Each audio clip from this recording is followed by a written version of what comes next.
Hey everybody, it's Georgia Weidman, author of Penetration Testing, a hands-on introduction to hacking, and your instructor for this accompanying lab. So this time we're going to take a look at web application scanning. So web application scanning, certainly are a lot of web application scanners for web applications where you're trying to find new vulnerabilities in somebody's app. They've created a web app, they want to do pen testing on it. Before they launch it to see, if there's some vulnerabilities, cross-site scripting, local file inclusion. We will, further down in the course, there's a whole section where we will, look at finding some of those vulnerabilities. And there are scanners for that.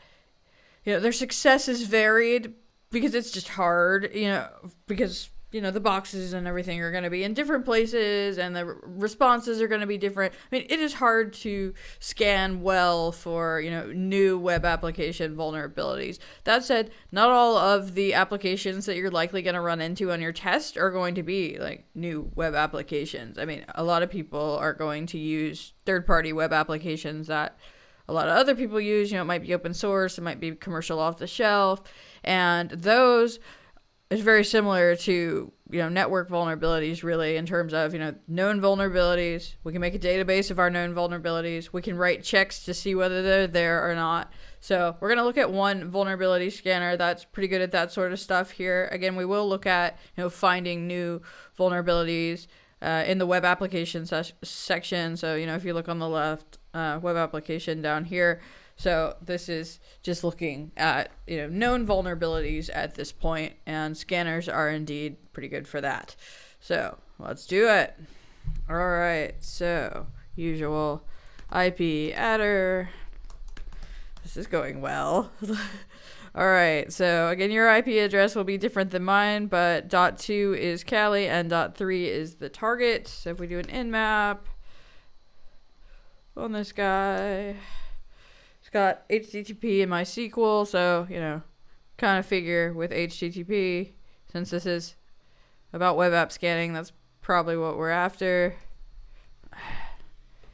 Edit, paste, .3. And what comes up is actually an OWASP program. It's Open Web App Security Project. They do like the top 10 lists and whatnot. Really great group. I definitely encourage you to check them out if you're interested in web app stuff. This is one of, there are multiple ones of these. I don't know if WebGoat's still maintained. They have Security Shepherd. I mean, there are web applications built specifically to help people learn, which is great. So this is one of them. And so shout out to OWASP for these great projects, so I don't have to build my own web apps. I'm sure they'd have vulnerabilities in them if I did, which in this case would be helpful, but yeah. Anyway, so this is, our target for this. So naturally, it's probably going to have some vulnerabilities in it. But if we just go back to our command line and do, we're going to use Nikto, which is one web application vulnerability scanner. And then we just need to tell it where we want it to go. And I'll just give it the IP address. I think it is -H. I don't know. You know me and remembering my flags. Yeah, okay, it is something. Let's see. Oh, here's an example. Let's see. -host. Okay. Help is always nice.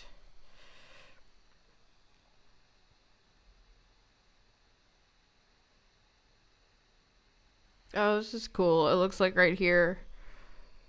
I mean, it's not particularly surprising because, this is meant to be vulnerable, but it looks like here, it's able to pull up Etsy password, and that's, for Linux, where it's kind of a misnomer because the passwords are actually in Etsy Shadow, but it's where the usernames are stored.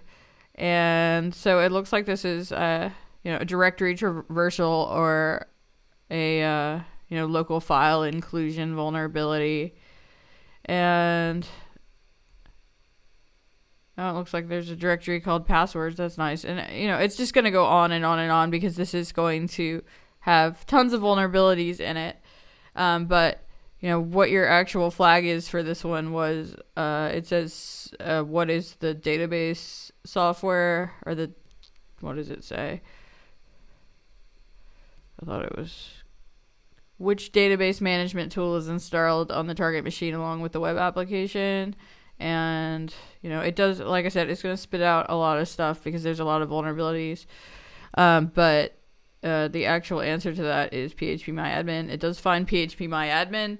So if you're not watching the video and just doing this without the video because you're tired of listening to me talk, which I can understand, I feel you.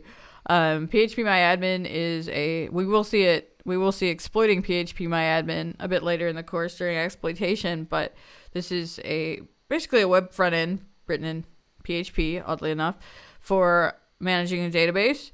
So, a lot of times people leave it open or use a lousy password for it, and it gives people access to the database through a web application, and they can then, do awful things to the database from there, including like upload files and run system commands and things in some cases.